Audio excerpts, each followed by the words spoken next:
Hello again, it's Virtue. I'm going to talk about the Cage. The Cage is a house in St. Osyth. I don't know if I pronounced that right, in Essex. And as you can see, what it is, it's just a normal, average-looking house. But in the 1500s, it was a holding cell or a jail. And then someone got the bright idea to build a house around it. Perhaps it's not the best idea they've ever had. However, I have to admit this is a struggle for me to talk about this haunting.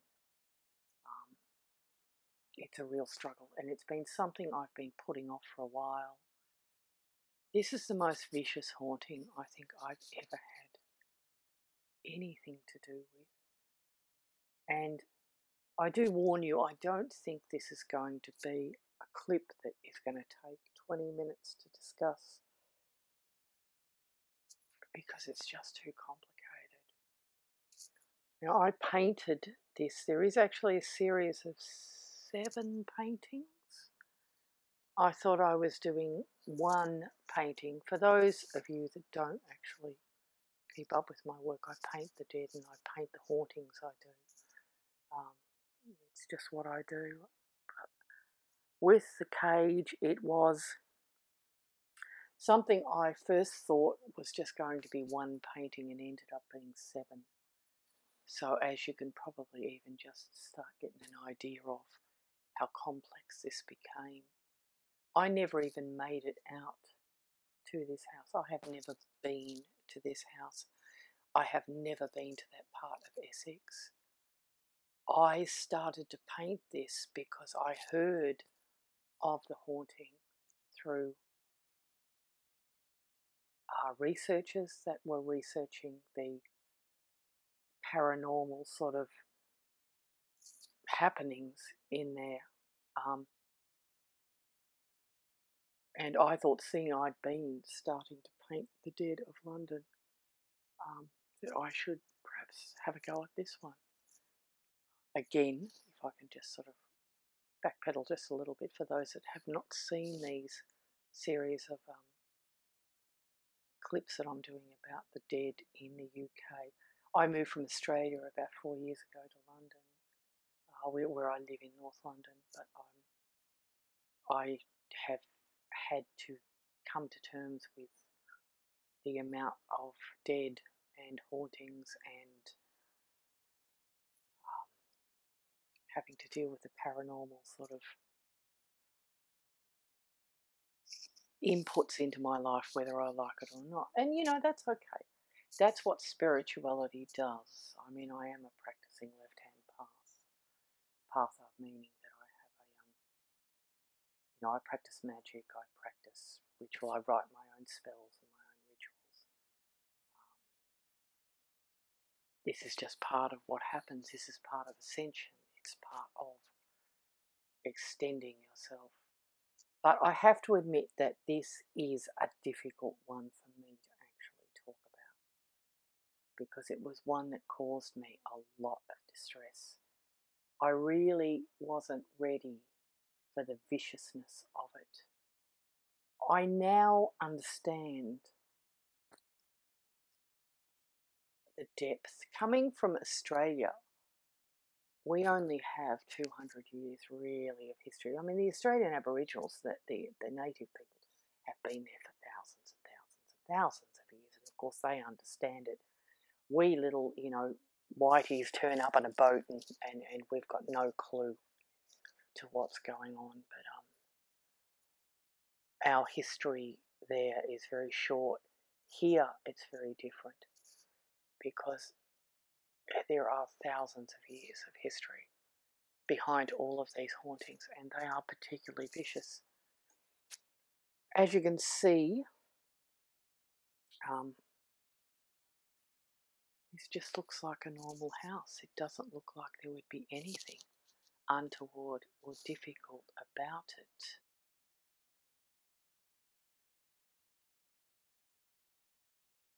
This is a little plaque that is on there about the witches that were, I think there were 6 of them that were hung So it's got a very, very rich history, sad history.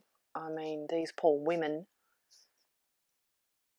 when you understand, were pretty much lost. They were left to live in the woods in the middle of nowhere. They had no money, they had no security. It was a tough life back then. And people like we do now, we try and survive. I have to admit, and I'm going to be really honest in this clip, because I have to admit that I am not looking forward to talking about this. I'm really not. Because it was very painful, it was very traumatic. I don't even know if it's had an effect on the actual building, or if it just infested my life, and I've managed to sort of ritualistically bind and restrict and get rid of it out of my life only, or if it has actually had an effect on the actual haunted building. I've been hiding from this one, I really have been. And I do find it really difficult, because I find it quite upsetting still. But we are going to go on, because I need to tell the story. So I'm going to move us on to the next image.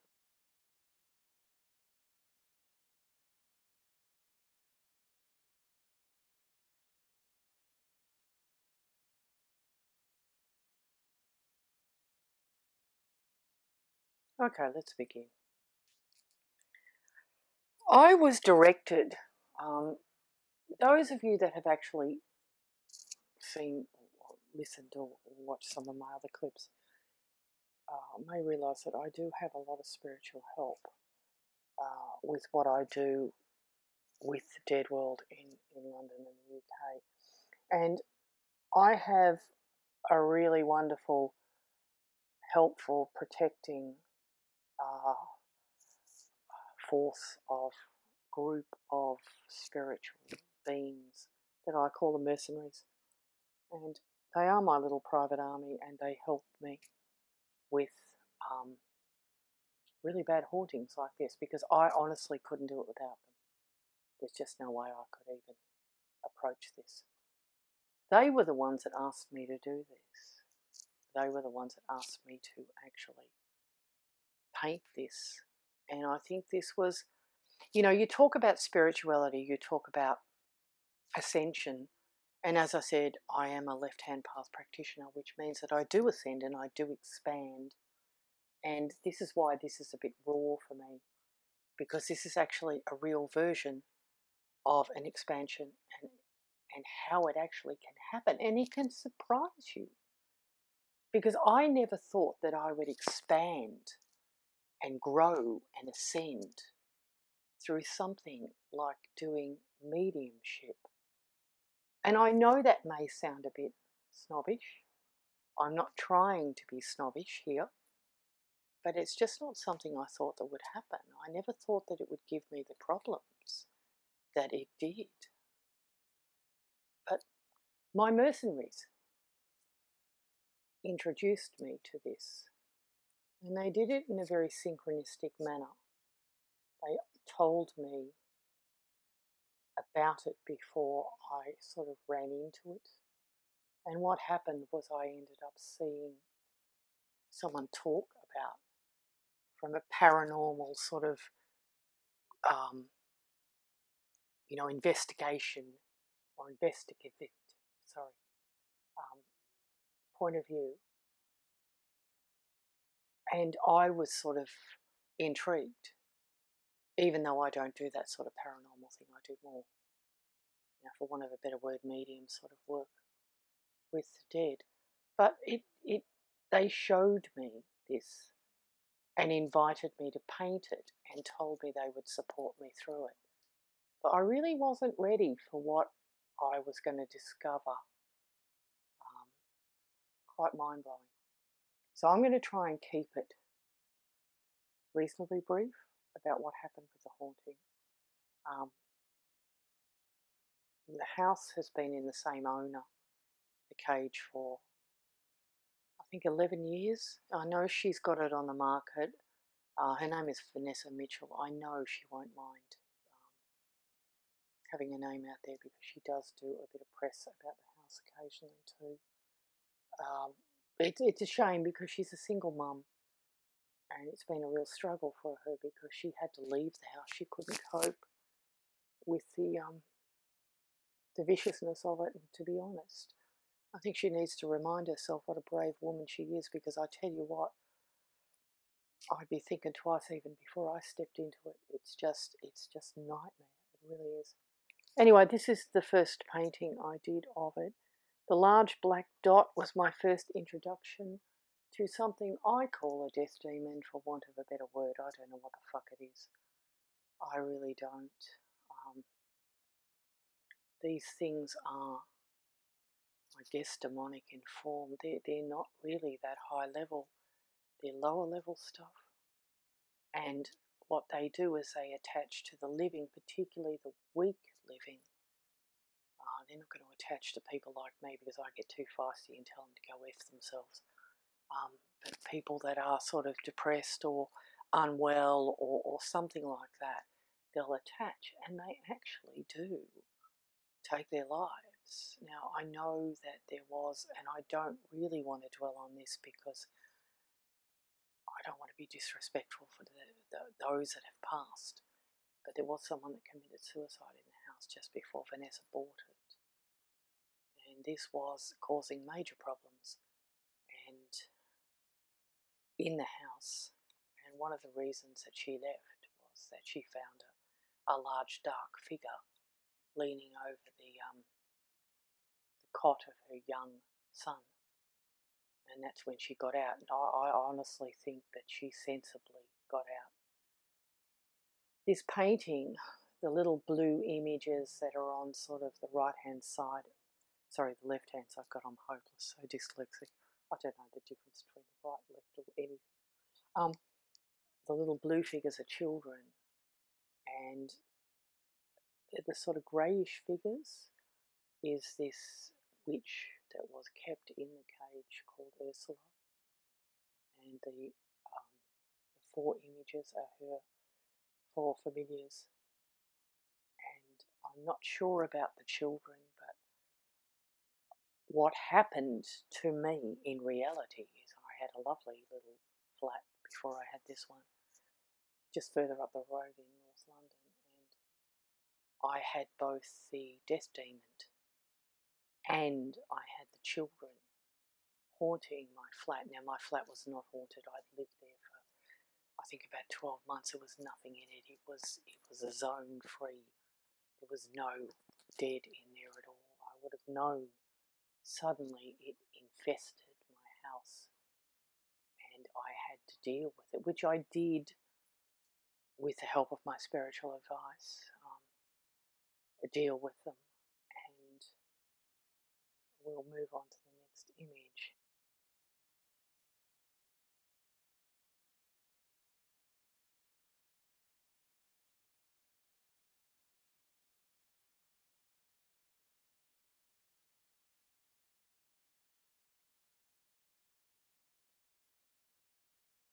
So I'm doing this slate by slate if you haven't figured this out, because it's just taking me a little while to get through this. What happened is I got the children passed over because that's what I do, and I do a lot of it in London. It's really funny because, as I said before, I'm a left-hand path practitioner. I'm used to ascending, but it's really funny because I seem to be descending, and I seem to be going down to these sort of lower levels of doing really simple work, like telling people they're dead. Coming across hauntings where I say, no, you need to pass on, and doing this sort of very lower level work, and yet it seems to be ascending. I mean, it's just bizarre. You can never figure it. I mean, sometimes I think that ascension and left-hand path working is just hang on and see where it takes you, and I guess that's what I'm doing. Anyway, the Ursula part of the previous painting was very quiet. I learned a big, big lesson in that one. The children, I don't know. I really don't, but they settled. And luckily the mercenaries took the death demon and dealt with it, because that was the first time I've ever met one of these things, and they are nasty. But what was happening was I couldn't relax in my own flat because I still felt like there was something there. Hence this next painting. This was absolutely insane. Now, if you can picture, at this time I'm in London and I'm working an office job. I have to admit I haven't done an office job for a while, but I will go and get temporary office jobs occasionally just to pick up some money and then go back to doing some of my art and my spiritual sort of work. In between these assignments, I must admit I've had a pretty big break with this one, but I've thoroughly enjoyed it. This was insane. This was in my flat. Now, I had the mercenaries actually because they were really close to me at this stage, because they were telling me you've got something else here. And I could feel it. There was this thickness in the air. I knew there was other entities in there. So I ended up, I had to ring in sick this day because I woke up and I could not go out that door until I dealt with it. I knew I had to stay home and dealt with it. So I rang in sick. Don't anyone tell that ex-boss that I did that because I was hunting ghosts. This painting was an absolute nightmare. Just the first thing that happened, because they hold things back if they know I can't deal with anything. The mercenaries do. They hold it back for me. And they said, we're going to let it go. You need to deal with this. We're here. We'll help you. And they let it go. And the first thing I did was get attacked. Now, these black figures that are in the binding were also apparently witches that were hung at the same time that Ursula was. And they just attacked me. It was the weirdest thing I have ever been through. And this is where it starts getting really strange. And I can just tell you how it happened. I can't explain it. I can't understand it still. I can't wrap my head around it sometimes. They came down, and I've been hit before by the dead. I've been hit by the demonic. Scratch, push downstairs. You know, you name it. I'm pretty well used to it now. I just think, yeah, whatever. You know, I can get up at the end, dust myself off, and I'm off again because I'm a tough woman. I really am. But this really, really pushed me. They came down, these deceased witches, and hit me directly in the face. I got slammed like you wouldn't believe. The weirdest thing was that sometime, it was, I don't know, a few hours later, I started to, and I mean, I'm going to be really honest about this, and I'm just going to say it because I still can't get my head around it. I really can't. A couple of hours later, my lip, my bottom lip, on the right-hand side where I'd been directly hit by these witches, started to swell. Now, I had not bitten my lip. I had not done anything. I was sort of sitting in my flat thinking, what the fuck was that I just went through? But at the same time, right directly on the end of my tongue, I got an ulcer. You know, the little hard ulcer that started to form. And I was in my bathroom trying to hold my lip up to the mirror, thinking, have I got a cut? What's happening? And there was nothing I could see. About 2 hours after it started, the swelling just went down. It just receded, but at the same time so did the ulcer. I directly think it was from the witches, and I learned a big lesson just out of that aspect of that, having my home infested by these entities. Just what they can actually do, especially be careful of if you're dealing with the dead of anyone that has had any form of metaphysical ability in a previous existence and has died, because I'm telling you, they know what they're doing. And that was something that I realised. If you do get involved with hauntings where you know there's been some sort of practitioning, be careful, because you're on a different level, you really are. But what also happened directly after this, because I'm going to have to skip a bit to sort of explain this. The two images, the green and the brown images, I started to get this story from these two entities, particularly the female one, which is the brown entity, or the brown image. Now, I'll just explain quickly with the painting as well. The gold dotting that you see in any of my paintings when I'm painting spirit, it's my old ones, or my hires as I call them sometimes as well. These are the ones that I've had for years, and I ask them to help sometimes. I just say, look, I'm basically over my head. The mercenaries, if you see silver, that's them. I have this alchemical thing with paint. I've got a paler gold colour, and it's sort of, I guess it is an alchemical thing. One day I'll sit down and do some writing on it, or do a YouTube clip on it, but at the moment I just sort of let it happen. I was told by the female entity, after the mercenaries got these witches under control for me, because that's what they do, until I can do a binding either ritualistically or painting wise, because it's the same result. It just depends which way I want to do it. They'll hold on to them for me. I mean, I seriously couldn't do this without them. I really couldn't. They're just amazing. And I started to get this female entity. Now, this entity was human.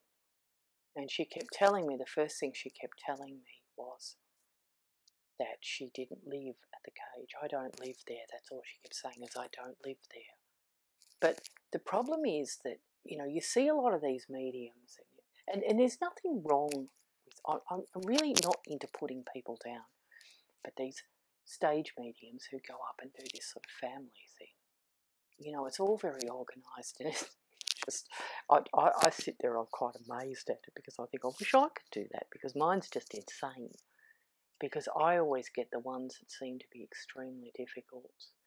And a lot of the time, like these two entities, the green and the brown one in this painting, it wasn't really their fault. I mean, they were hurt and they were upset. And when you find out why, I'm going to try and get through this without getting emotional, because it does upset me, and I'm warning you, it does.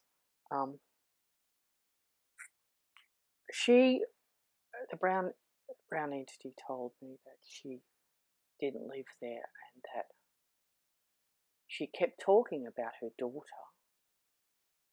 and that she had, and something about someone coming to work or look for work to get a job as some sort of servant. That's what I was getting in my head.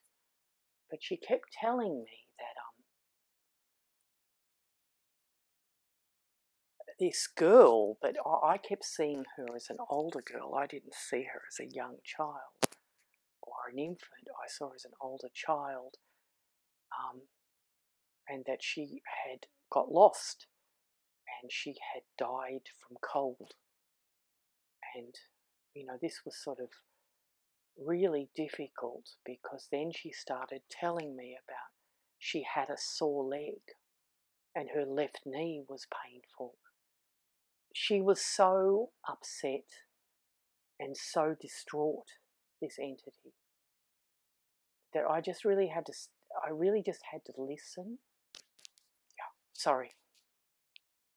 It still upsets me. I just had to listen. That's all I could do.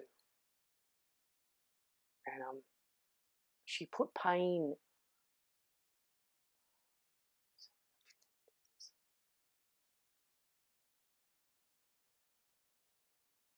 She put pain in my knee, and I couldn't even stand properly. And then she just kept telling me that her child was cold. She put a picture in my head. Sorry, I really didn't want to do this.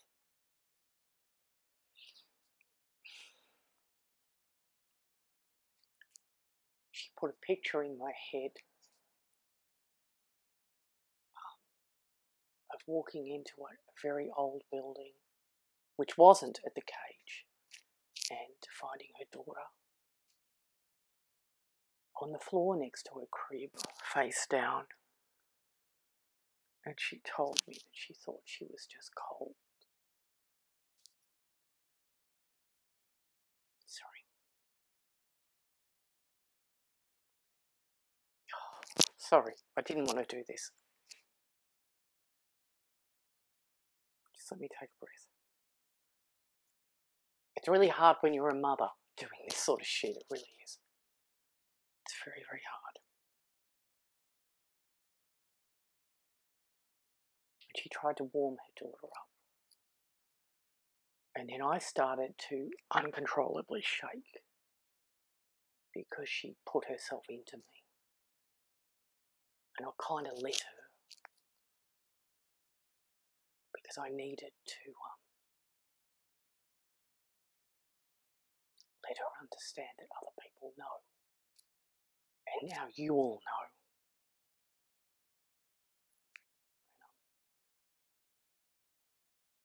She thought if she warmed her up that she would come alive.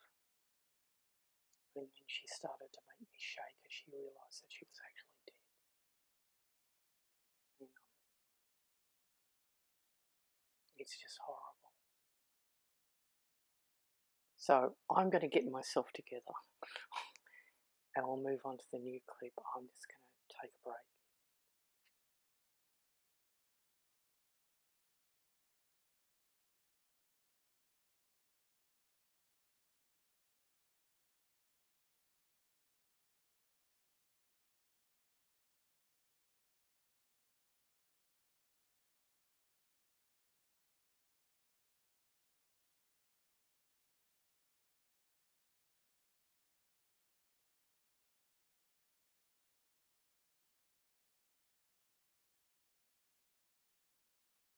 Okay, let's continue.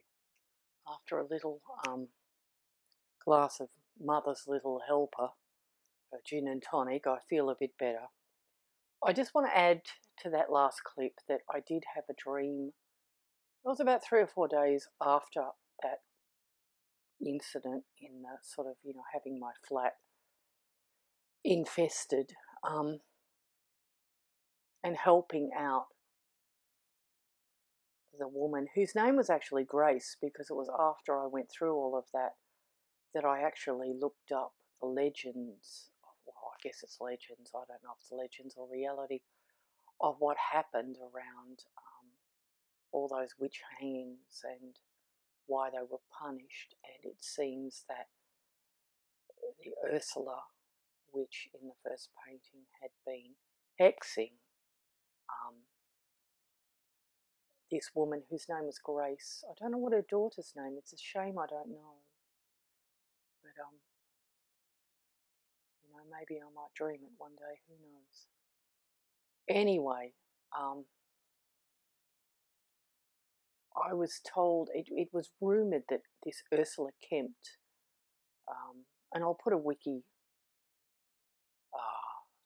link in the description, which you can, have a look at the legend of it. She apparently was rumoured to have killed the child out of revenge because Grace gave her job to somebody else. But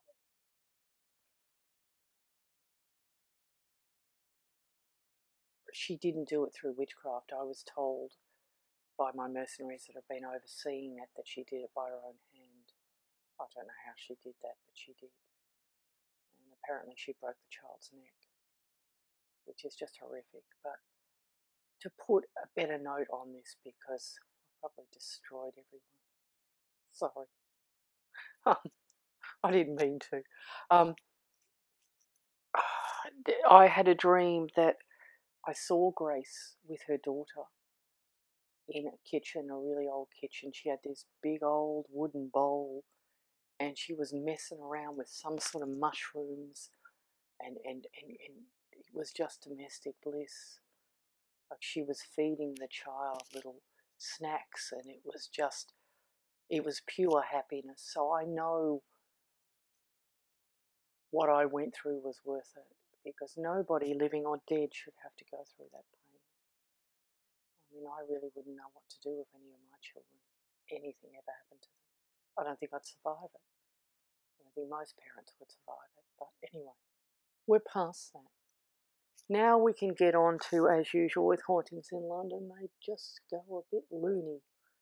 And now we're going to get really loony. The cage haunting also infested the office I was working in. I just got this temp job and it was great money. It was, just hated the work. Hate spreadsheets. I hate business, I do, but I loved the people I worked with. There was only really in this office one or two people that I thought were pains in the arse. Most of them were absolutely incredible, but I just had so many issues because of this ongoing haunting, because it just wouldn't finish, which is why we've got the next image up. Now, there are images missing. I'm only talking about one more, and that's about all I'm going to do with the cage. I just don't want to get into it. There are 7, but suffice to say that I was doing a lot of binding and a lot of ritual work to sort of stop all of this haunting and get it under some sort of control and get it out of my living spaces, because I was fed up with it. In the office, it was a nightmare, because when I went into this office, even before the cage infested it, it was already haunted. And what happened was I ended up having 2. One of them was there. One of them was a woman who used to work at the office I had. Was an old department store that had gone broke. What they did in London is the facade was left whole, and then they gutted the old building and put a new building behind it, which is quite common. But there was still a woman that used to, I think she was married to one of the directors, and she was still there. A lot of the dead will hang on to their earthly lives. They don't want to let it go. I didn't do anything about her, to be honest. I couldn't give a rat's ass if she's still there or not. God, she was a bitch. I would have hated to work for her. Oh, God, what a nightmare. She must have made her staff cower, because she was strict. It was insane. And she was really angry with me, because what happened is there were elements, this next painting, were elements of an infestation of the cage in my workplace. I got rid of it out of my flat, but I didn't really ever figure it would do that, but it did. This is also something I can't get my head around, because I've never had anything like this happen to me before. The first instance I had that I knew something was amiss in the office was I was working in an office, an actual hot desk office, because I had a lot to do, and I had to go and hide because people kept disturbing me and I couldn't get my work done. So I hid in this office, and the first thing I got was I realised that someone had, well, I don't know if they opened the door or not, I just don't know. But I heard the door handle click. It was quite a particularly loud sound. I was concentrating on my work and I turned, but I didn't see anything. I just honestly thought that someone had come and opened the door to see if anyone was in there.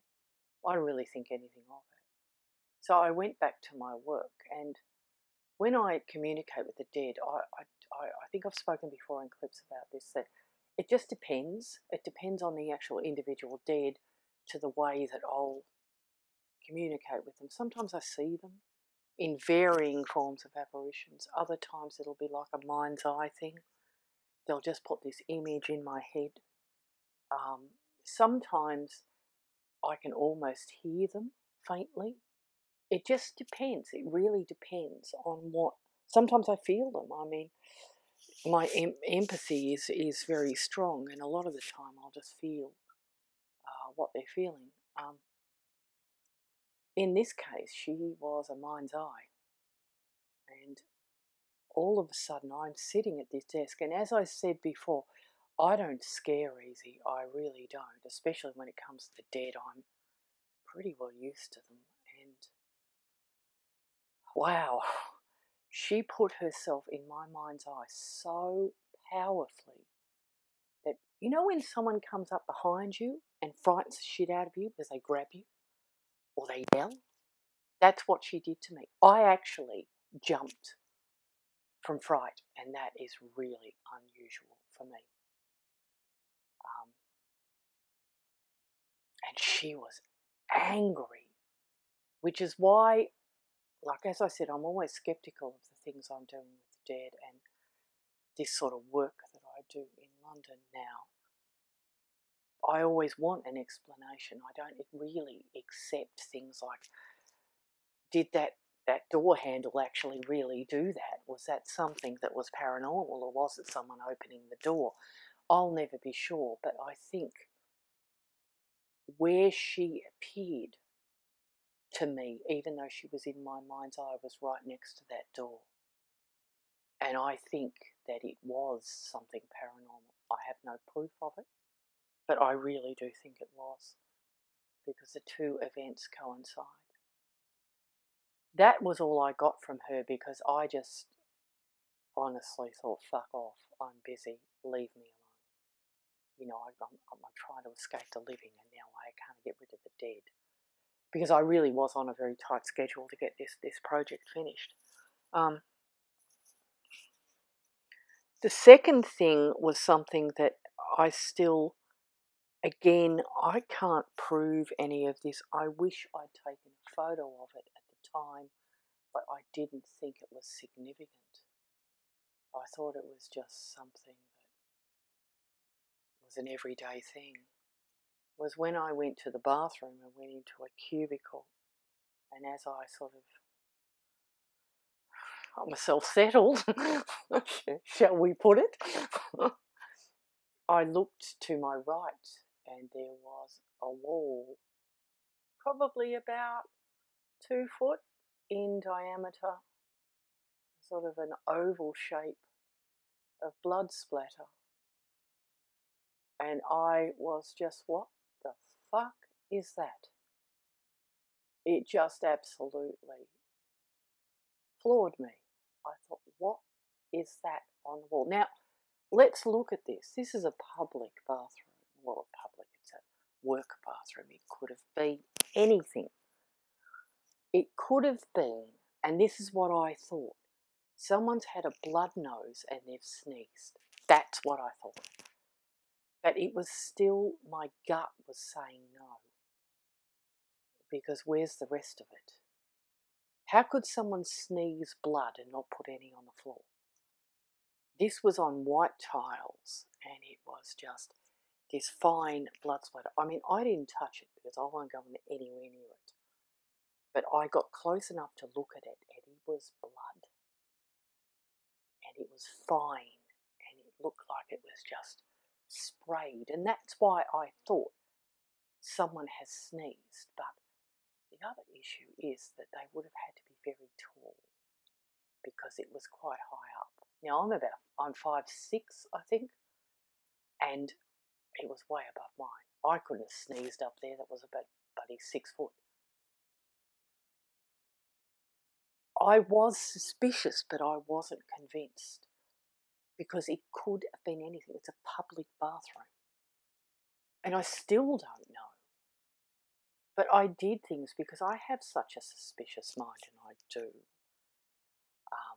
I checked the floor. I checked if there were any like bloody tissues or toilet paper anywhere. Even when I went out to sort of, wash up and leave, I sort of had a little bit of a sort of, I mean, I did touch it because I'm a bit bleh, but I had a little bit of a sort of look in the sort of open bin thing to see if there was any like bloody tissues or something, and there was nothing. It was just this blood splatter.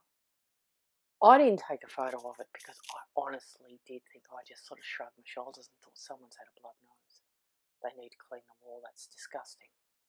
And off I went back to work.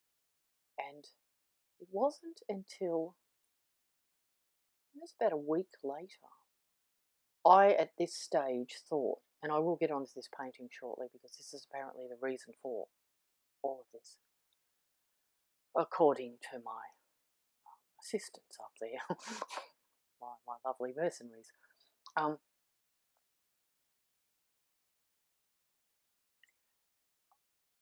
I was watching some stuff. I thought I did this painting. I knew this painting was connected, and I thought it was the last one. There are a few more paintings. I put my website in the description box. You can have a look at them. I just really don't want this to go on forever, this clip, because it's getting long as it is now.